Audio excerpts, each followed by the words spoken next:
Hi friends, in this video we'll be studying chapter number 9 Forest and Wildlife Resources of class 10th SS textbook based on GACB NCERT syllabus। दोस्तों इस video में हम नौवां part करेंगे forest and wild life resources का। ये 10वीं कक्षा की एसएस टेक्स्ट बुक में से है, NCERT GACB सिलेबस में से है।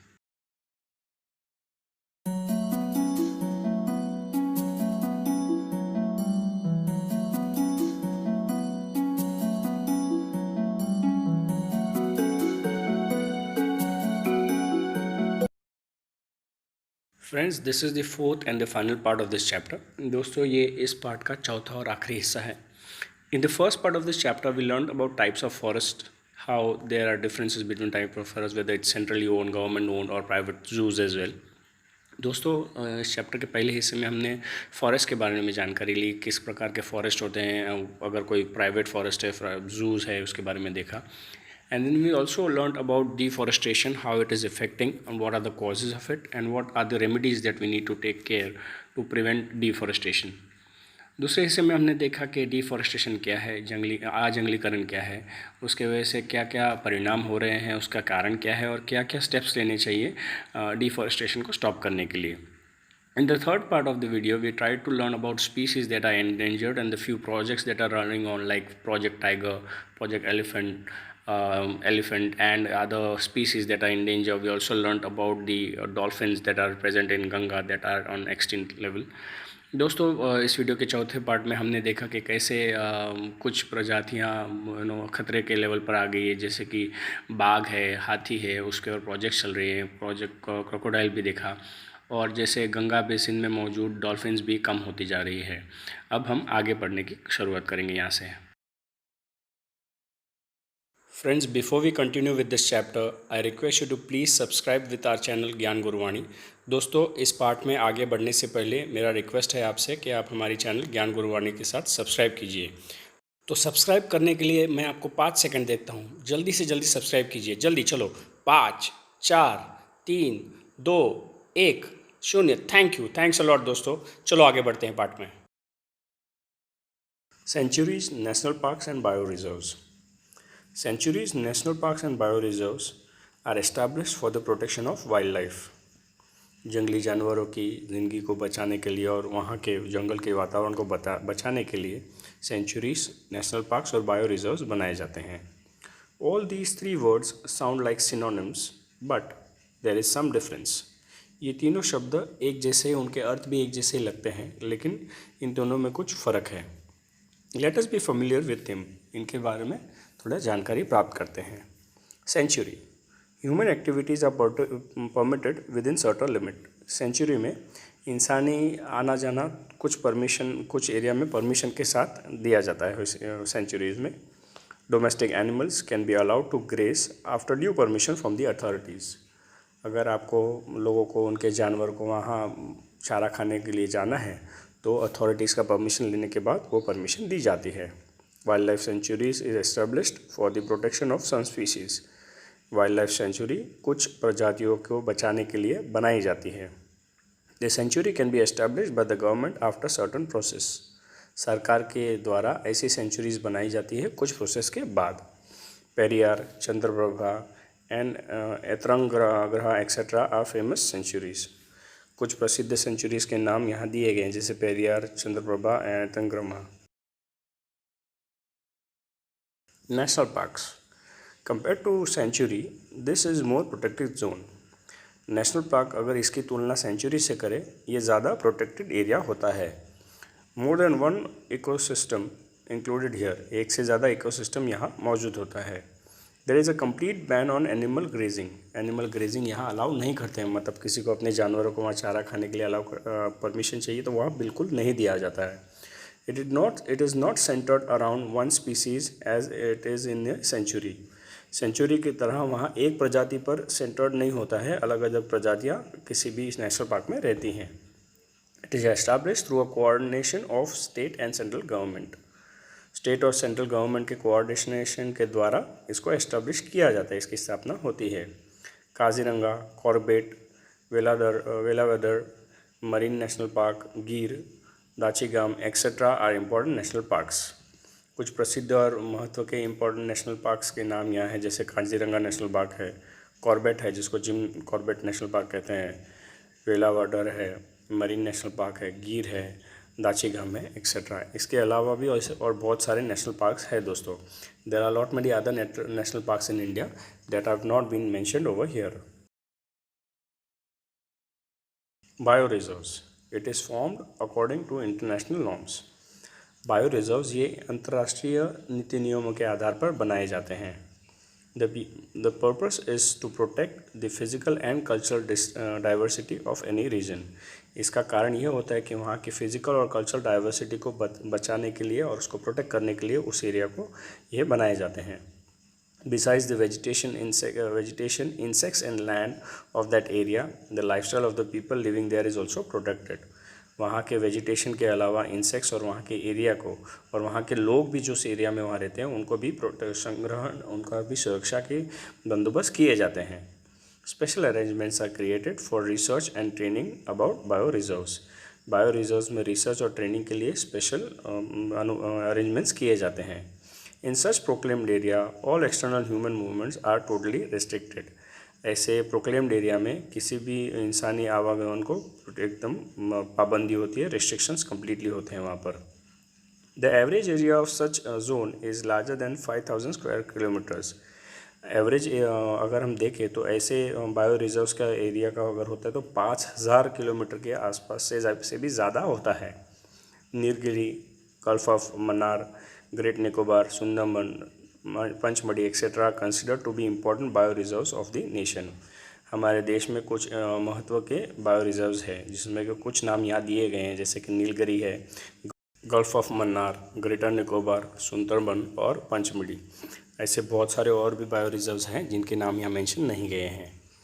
The Run of Kutch of Gujarat was declared as a bioreserve zone in 2008 for the protection of its special environmental condition।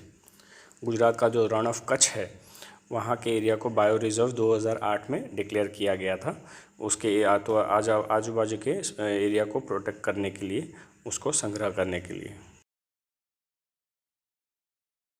Friends, again this is an important part of this video, please listen to this carefully. दोस्तों, इस chapter के इस भाग का ये important हिस्सा है तो इसको ध्यानपूर्वक सुनिएगा।